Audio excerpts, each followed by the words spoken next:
What's up, everybody? Welcome back to the channel.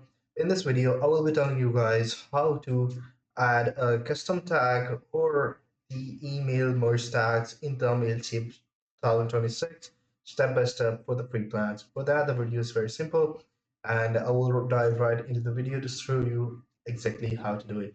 The link to the Mailchimp will be in the description below, so make sure you guys check it out.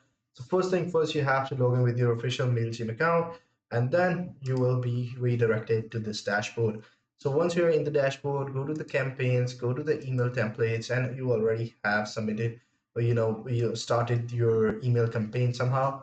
If you haven't, you can start as new one and then go to the content builder.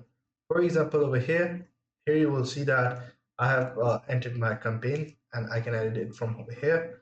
But to edit the design and the plain text, I have to click on the edit design button.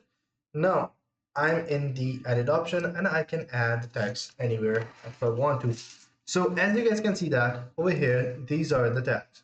So there is a syntax that you need to follow in order to write any sort of tag. For example, it always starts with a hysteric, then a plain straight line, and here you can see that the syntax is already initiated.